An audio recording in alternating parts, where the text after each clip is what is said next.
I think there may be a couple people in here that might remember that. The first lesson I taught in here had to do with pride. It's not this lesson. I did get new material.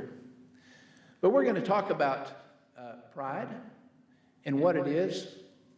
And I'd like to begin with this little heart fella that I found. I like that what do you call those things? He's quite a character there. And actually, I'm going to be teaching again next week. And we will be talking specifically about the heart. But tonight, we're going to see how that pride actually comes from the heart. And we're going to really dig down and examine what pride is, where it comes from, how we can control it. We're going to look at some examples of some people who were prideful and yet overcame it. Now, pride, I think, is something that we sometimes don't understand fully. You know, pride is more of a spectrum. Pride and humility. Because, you know, there are some things that we can read about in the Bible where it does talk about being proud of the people, and that we have to get into the translation of the words to see some of these things more clearly. But I'm proud of the congregation here, and Paul was proud of the way that various churches were growing. That's a good kind of pride.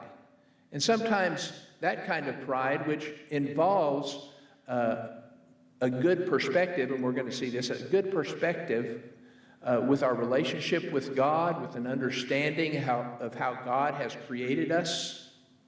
That's a healthy kind of pride, but it kind of deals more in the area of humility. It kind of extends and has a flavor of humility in that.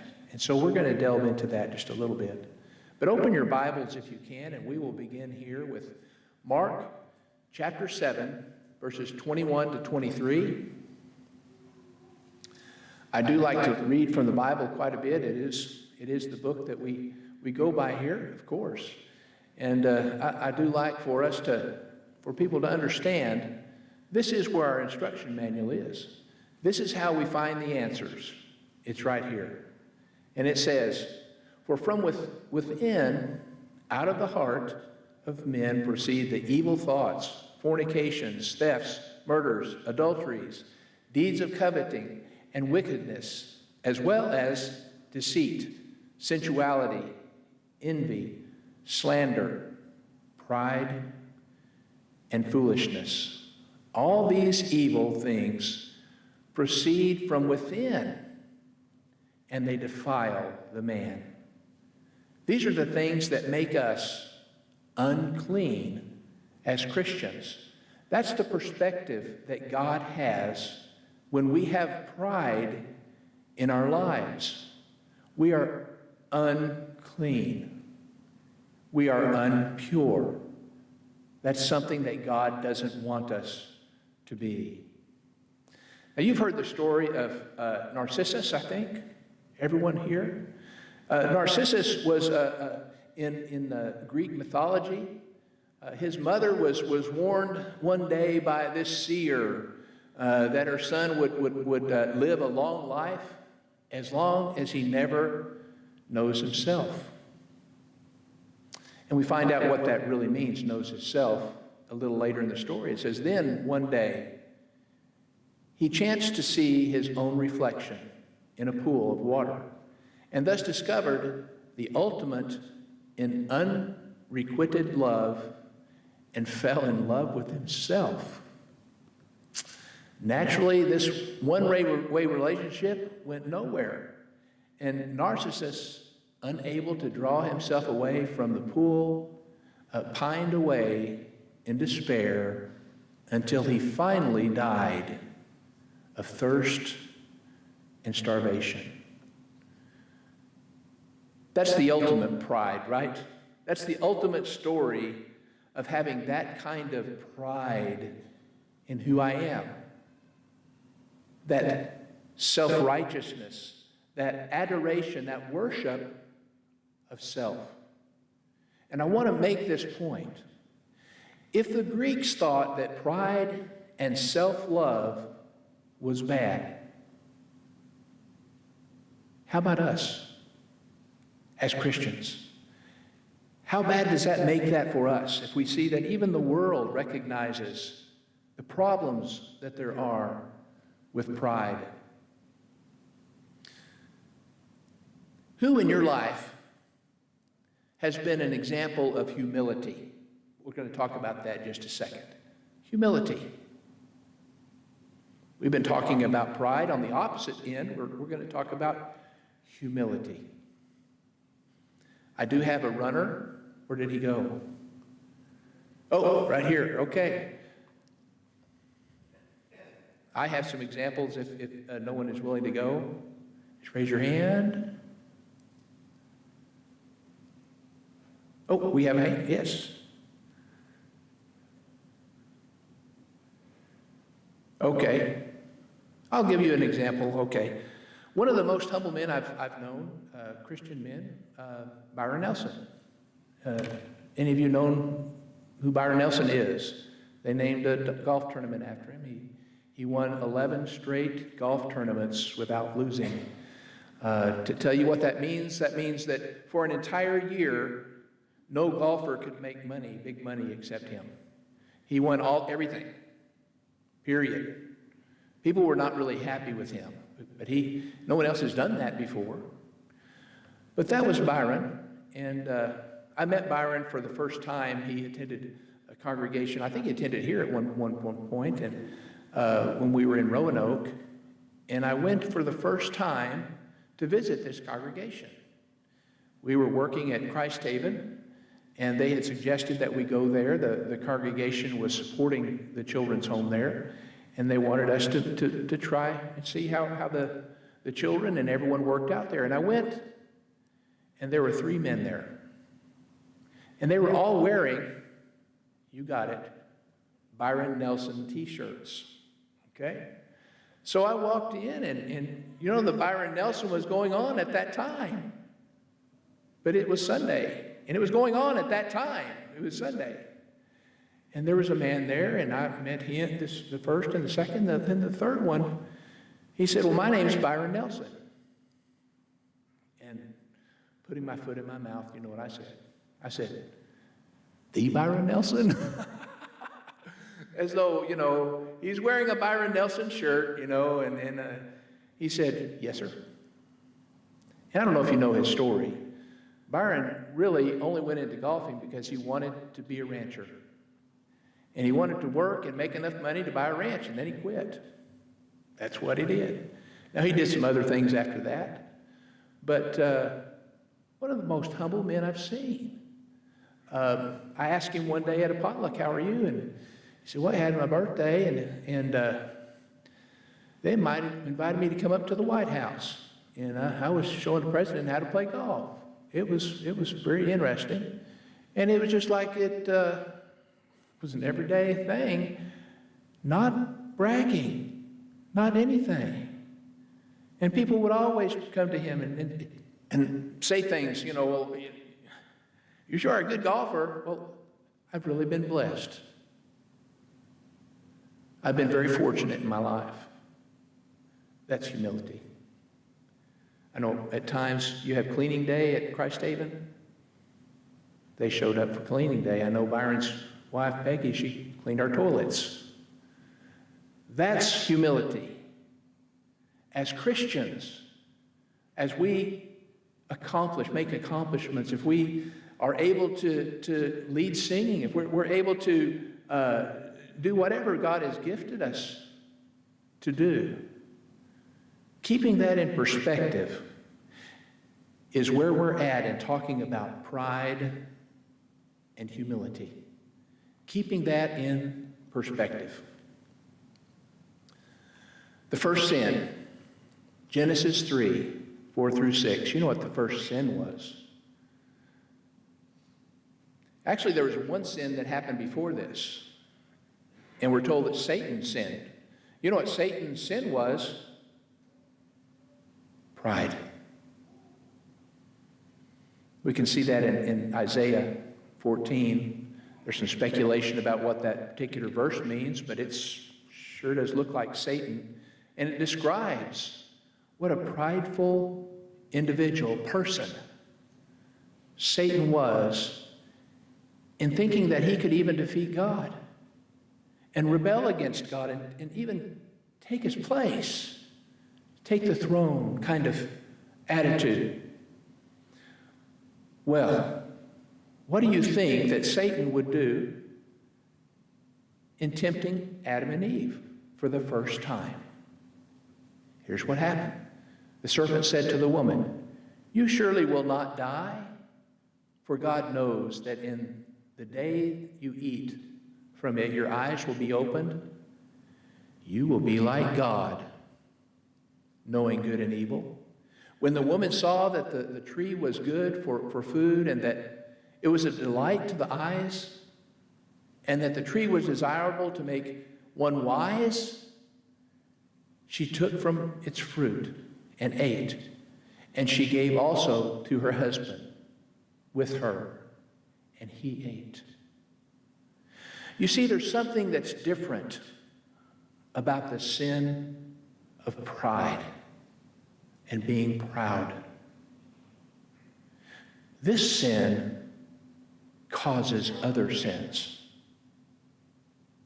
And just like Narcissus, as we were talking about, you've heard of the condition of being a narcissist, okay? That's thrown about a lot, you know. You're a narcissist, you know, and that's a really derogatory thing. It comes from the story of Narcissus. That's a person that is just all about themselves. And the biggest problem with that personality disorder and why it makes it so difficult to treat is because with pride, you don't see your faults. You can't get help because all I see is me. And if someone tries to correct you and tell you that you're wrong and you need and encourage you to do a little bit better, if you have pride, you don't listen. And that's why this sin is so dangerous and leads into other sins. It's been talked about by different scholars that really all sins come from pride. We're going to read a verse here in just a bit that kind of indicates that. For all that is in the world, the lust of the flesh and the lust of the eyes and the boastful pride of life is not from the Father, but is from the world. That's the nature of sin. The pride of life. The pride of what we've accomplished in our lives. The pride of self.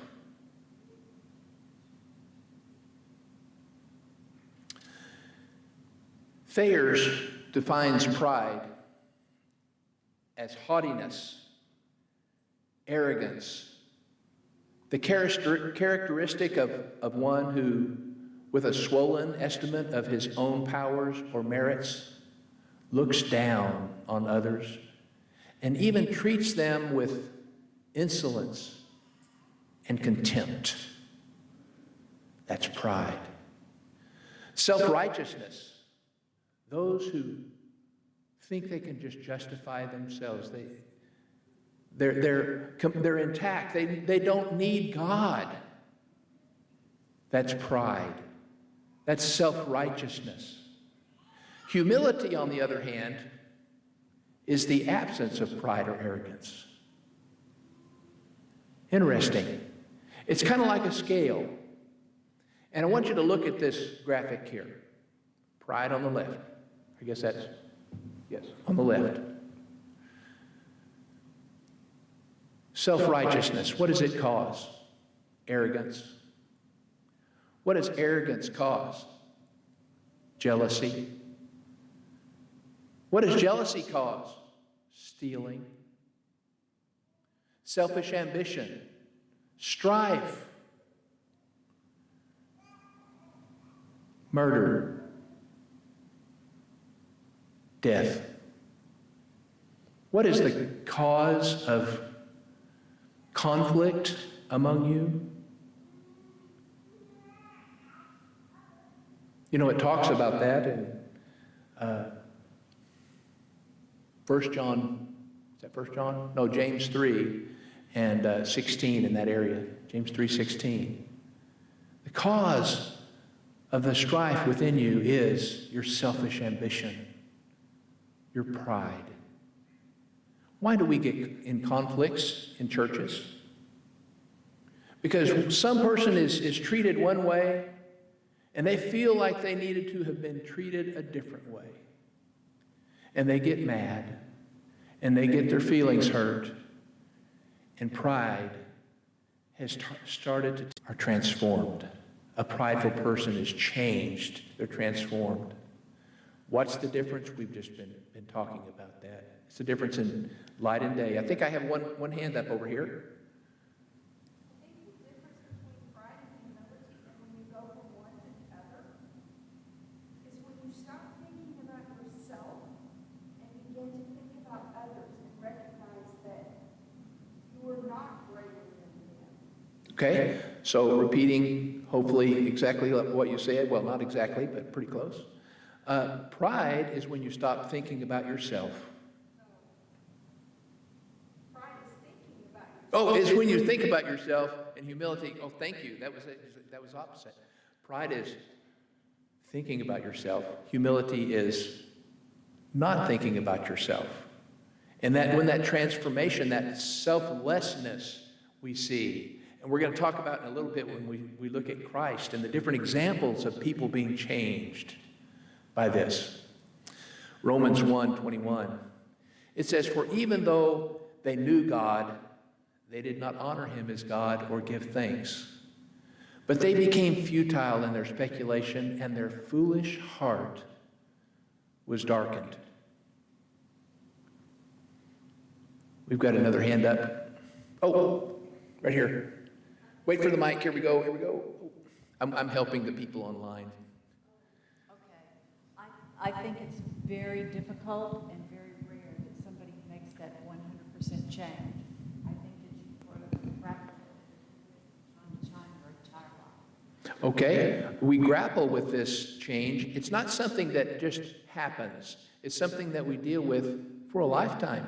It's something we go back and forth on, and we're constantly reevaluating ourselves. I'm putting some words in your mouth, but that's what you're saying. So it is something that's transformed.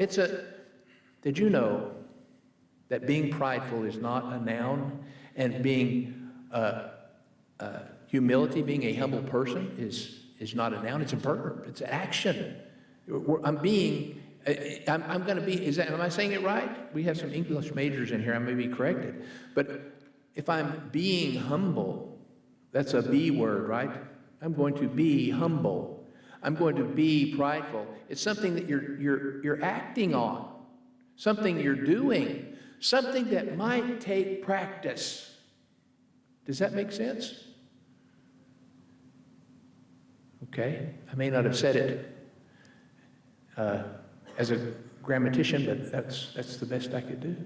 Okay, we have another hand up, but we got two hands. Right here.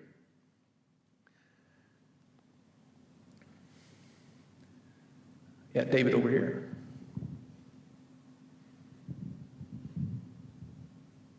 In the book of Colossians, Paul is writing and is talking about these things. And,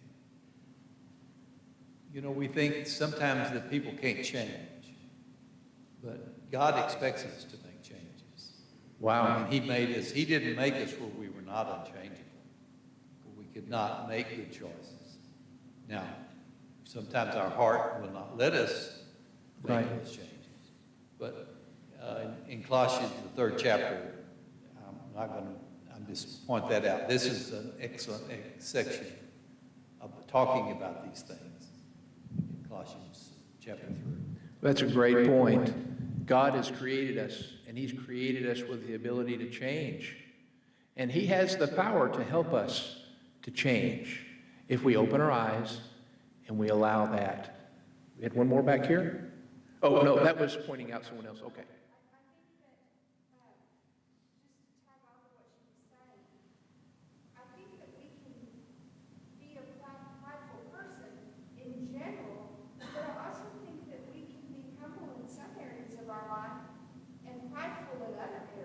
Ooh, compartmentalization of our lives. It's not an all or nothing thing. Wow, yes. The transformation with God is transforming us.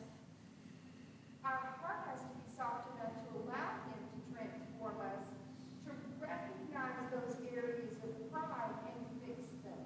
Wow. So it's something where we might compartmentalize those areas of pridefulness or even humility, where we're good at them in certain areas of our life, and we have to continually grow and identify those. And God does give us the power to overcome those sins.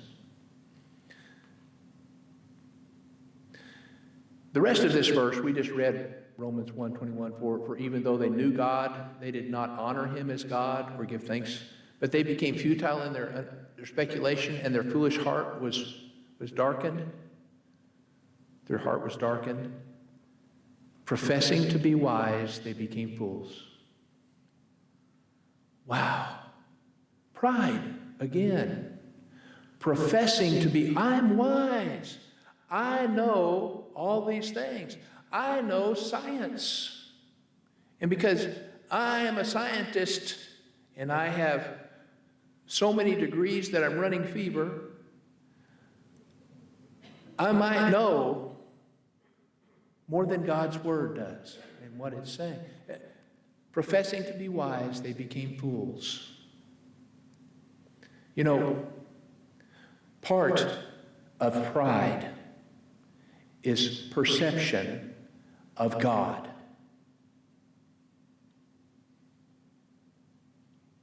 I'm going to explain that in a second. 2 Corinthians 10:12-13. For we are not bold to class or compare ourselves with some of those who commend themselves, but when they measure themselves by themselves and compare themselves with themselves, they are without understanding. They've become fools. But we will not boast beyond our measure, but within the measure of the sphere which God apportioned to us as a measure to reach, even as far as you. Let me kind of restate that. When we're prideful, we're measuring ourselves based on ourselves. Compared to ourselves, we look pretty good. Wow, Narcissus. Wow, we look pretty good just looking at ourselves without anyone else giving us any criticism. If all we see is ourselves in the mirror, we can become pretty prideful, and it can become a cycle that gets worse. So I'm going to ask you this question. How big is your God? Me, not comparing against myself, but to God. That's humility. That's when humility comes into place. When I can finally, in the universe, see how small I am and how great God's creation is, and the complexity, the perfection, the elegance, the fine-tuning, all of the things that we see, all of the knowledge that's embedded inside of the DNA, inside of the cells, when we see the microscopic elegance of God, when we see the macroscopic, the ginormous creation and how big the universe is and how perfectly designed it is. When we can understand that, why would I want to just look at myself in a mirror? You see, that's one of the steps of overcoming pride and moving toward humility. Understanding who God is. God is the creator of the universe. He has all the answers. I don't have all the answers. I don't want to have all the answers. I'm glad I don't have all the answers. I'm glad God has all the answers and He's in control. That's humility. Dig a little deeper here. Humility. A discipline, not a virtue. Humility is something you have to work at. It's not popular or admired in our culture. I'm thinking of some of the famous athletes. I think of one in particular, Muhammad Ali. I could probably quote some of his poetry and some of the things. Now, he was very good at selling himself and selling boxing and getting people's attention, and he made a lot of money for himself and others by doing that. But it's not popular in our culture to be humble. It's appreciated in others, but rarely, people appreciate it in others, but rarely want it for ourselves. He even talks about that in Mark 9. It's not the result of low self-esteem. Now, that's a misunderstanding. Humility isn't self-loathing. Where if someone says, hey Gary, I like the way you led that song the other day. Humility is not saying, well, let me tell you how I messed up on it. Let me tell you how bad it really was. It's not self-loathing. There are some things that we can actually take some pride in. If we're working and have accomplished and have overcome sin, and we've worked on our talents for the Lord, sometimes that kind of pride can even help us overcome other sins. And so I wish we had another word, an extra word somewhere between pride and humility. I wish does it exist in the English language? We have, I don't know. But I wish we had some other words to describe it. But sometimes pride is not the way it's used all bad. We can measure ourselves in practice of humility. There are ways, if I want to change, and there are different areas of my life I want to work on, there are ways that we can do that. It's measurable. And we're about to cover some of that. 1 Samuel 2:3, it says, boast no more so very proudly. Do not let arrogance come out of your mouth, for the Lord is a God of knowledge, and with Him actions are weighed. Proverbs 8:13. The fear of the Lord is to hate evil, pride, and arrogance, and the evil way and the perverted mouth I hate. God does not like pride, and that's why we need to work on it. We need to work on our humility and grow. Can you describe the type of pride that you dislike the most in people? This is how we evaluate pride, okay? This is an exercise in evaluation. What are some types of pride that really irritate you? Oh, we got a really irritated person over here. Okay. Thanks, Gary. You're welcome. I'm not that irritated, actually. I was laughing. But I wasn't going to answer that specific question. I wanted to go back to some things that you were describing or talking about before relative to pride. And I think that obviously God dislikes it in the manner in which that you are describing. And that is the idea that you think yourself better than another person. And you hit it right on the nail on the head when you described the real issue is that there is a God. And when you begin to compare yourself with other people, you can seem to be really good. But then when you compare yourself to the true standard, instead of some worldly standard, it becomes very difficult to attain or reach that standard. Yea, impossible for us as human beings, actually. But it isn't wrong to take pride in work, per se, and what you're describing is actually talked about in Galatians in chapter 6, and verse 3 and 4 and 5. And it says, "For if a man think himself to be something when he is nothing, he deceiveth himself. But let every man prove his own work, and then he shall have rejoicing in himself alone and not in another, for every man shall bear his own burden." And that is again describing when you do a job well, it is okay to take pride in that job, doing a job well. Right. Whatever that job may be, whether it is, the reality is as Christians, no matter what you're doing, you work unto the Lord. We know that from the Bible, right?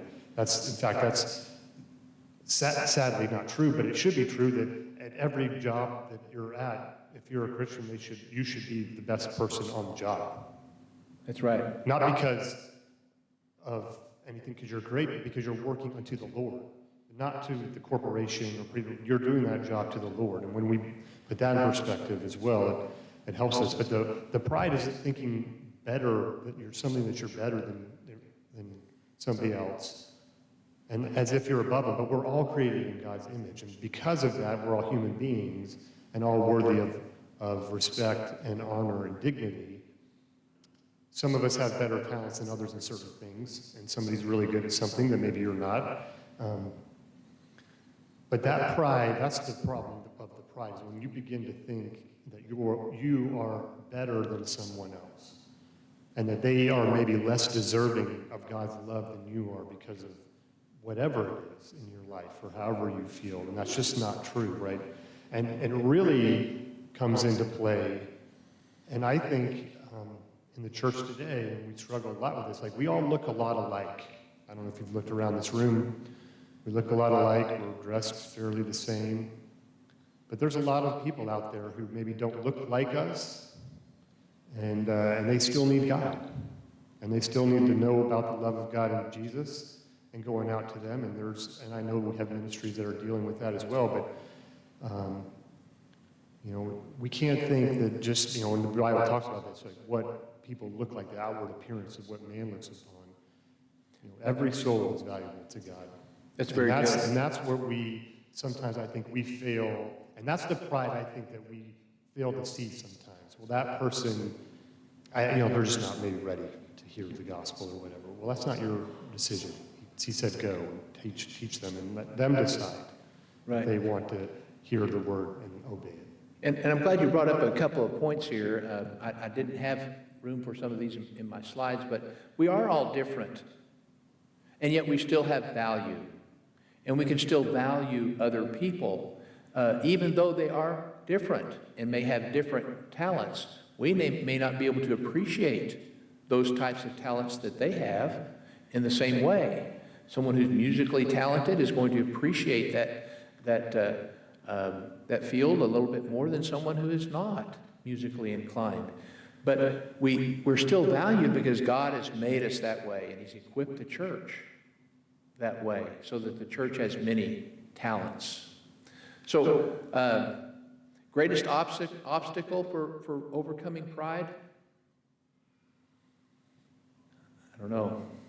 Me, I think. Maybe that's the answer. Me. So I'm going to look at some examples here, and I do have to zip through these pretty quickly because we are running a little bit short of time. But we start with Joseph. Joseph is a great example of pride and what it does to us. I'm not going to read all of these. I think all of us have read the story of Joseph completely. If you'd like to look at it, it's in Genesis 37. But we see Joseph from the beginning. Joseph has been given a coat of many colors by his father. And I'm going to jump just a little bit on this. I can't say that this is absolutely scripture, but I'm pretty sure. The way that his brothers react to his receiving this coat. And then a little bit later, he sees 2 different visions. And in these visions, his whole family is bowing down to him. And do you know what it says that his brothers did when they heard him? They're apparently reacting a little bit more than what you would think than someone would normally react if it was just a story. They hated him. They despised him. They didn't like him so much that they wanted to get rid of him. That's his brothers. They were jealous. There may have been a little bit of pride there in the way that he was telling this story. I'm just saying. You know, that's what happens when we have pride in our lives. How do people respond to us if we're prideful? They step back. Does it make you angry when someone is pride and they think that they're better than you are? Yeah, that's what makes you angry. So that's why I kind of picked this particular example of Joseph. Now, what does Joseph do? Joseph is changing. In Genesis 37, it said it came about after these events that his master's wife looked with desire at Joseph. And she said, "Lie with me." But he refused and said to his master's wife, "Behold, with me here, my master does not concern himself with anything in this house, and he has put all that he owns in my charge. There is no one greater in this house than I." Is that pride? Maybe. But the rest of the sentence says something a little bit different. It says, "And he has withheld nothing from me except you, because you are his wife." And here's his answer. This blows me away. "How then could I do this great evil and sin against God?"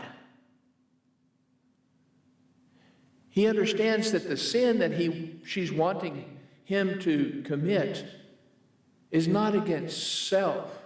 It's against God, the Creator. The one who, when he probably thought he was going to die as a child, and he was sold into slavery, and now all these great things have come to him, and God has taken care of him, he is realizing God is in control. God is the one that I need to follow.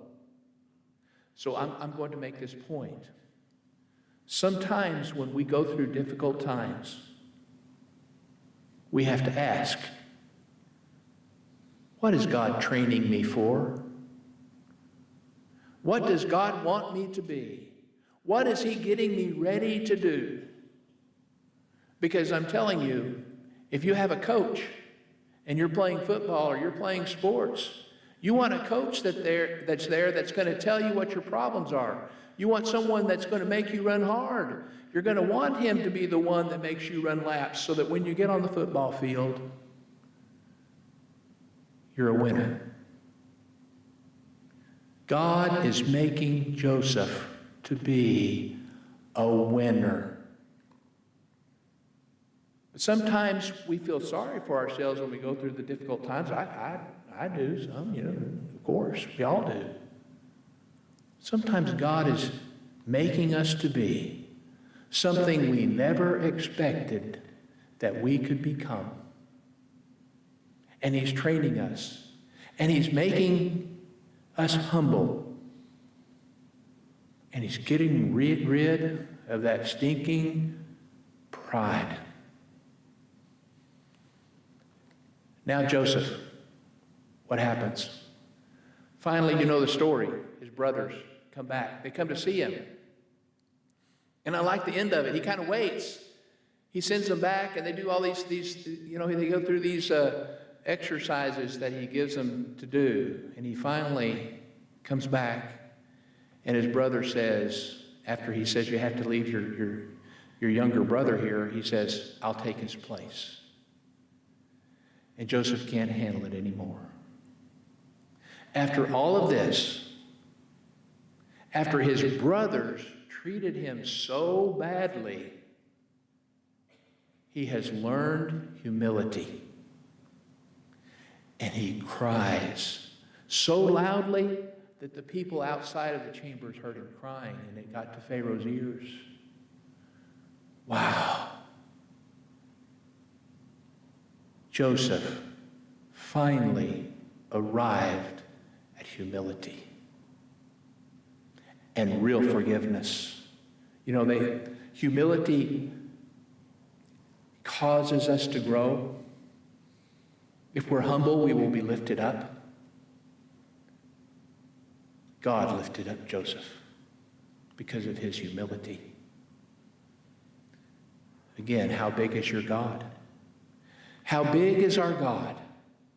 That's the question I want you to ask when times get tough. How big is your God? Nebuchadnezzar, you know the story of Nebuchadnezzar? He's bragging about how good he is. Look what all I have done. The whole world is at my feet, and he was. He was a great man, a great commander. At first he had everything. And what does God do? He humbles him. And he makes him wander in the wilderness out of his mind until his hair changes until it's like eagle's feathers. That's pretty messy hair, just saying. That's a bad hair day right there, okay? He changes him. And finally, when he realizes that,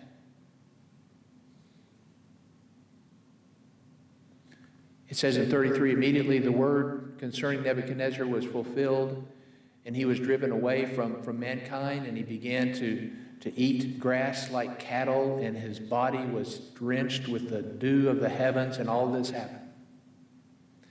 34, but at the end of that period, I, Nebuchadnezzar, raised my eyes toward the heavens, and my reason returned to me. Where's he looking? He's looking to God. And his reason returned to him.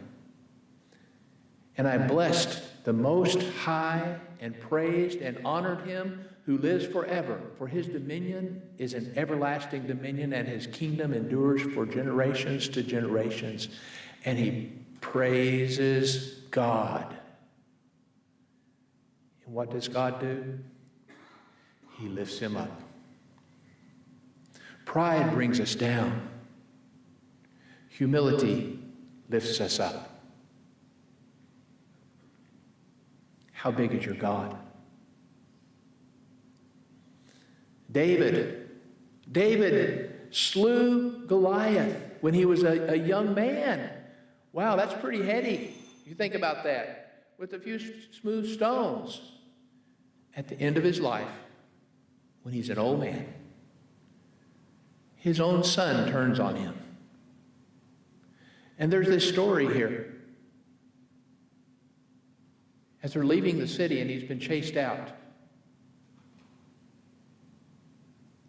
When King David came to Bahurim, behold, there came out from there a man of the family of the house of Saul, whose name was Shimei, the son of Gera. He came out cursing continually as he came. He threw stones at David. David's the one that threw stones at Goliath, but he's throwing stones at him, at all the servants of King David. And all the people and all the mighty men were at his right hand and at his left. Thus Shemaiah said when the Lord, when he cursed, Get out, you man of bloodshed and worthless fellow.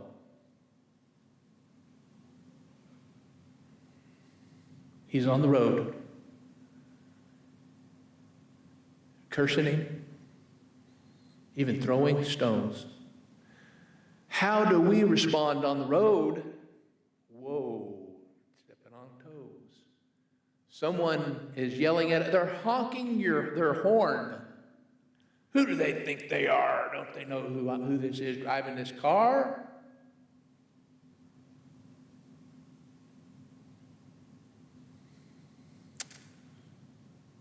What does David do? Verse 12, perhaps the Lord will look on my affliction and return good to me instead of his cursing this day. Leave him be. Wow. Humble. A man after God's own heart. See where the humility is coming from? His heart. He knows God is in control. His perspective of who God is right. And that's how we're kind of understanding pride versus humility. How big is your God?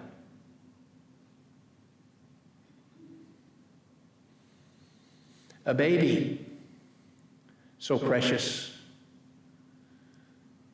We're to humble ourselves like a child. You know, I'm told that a child, if it's just left alone and it's not touched, it's not picked up, nothing happens to it, that child will die.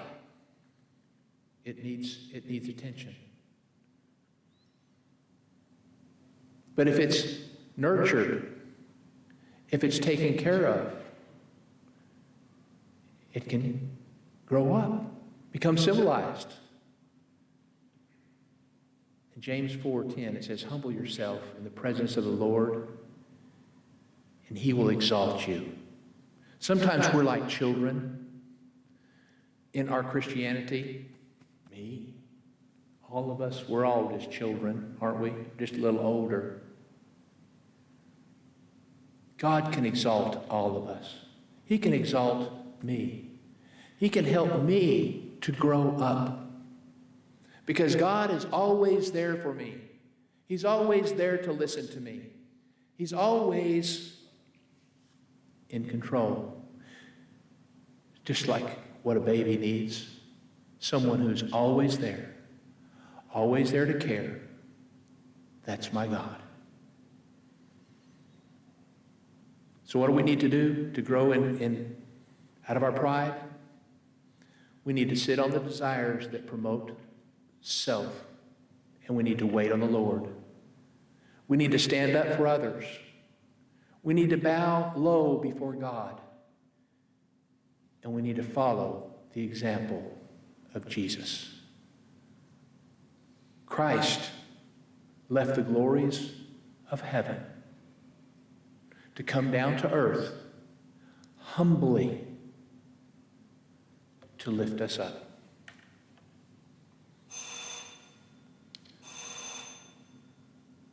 The lesson is yours.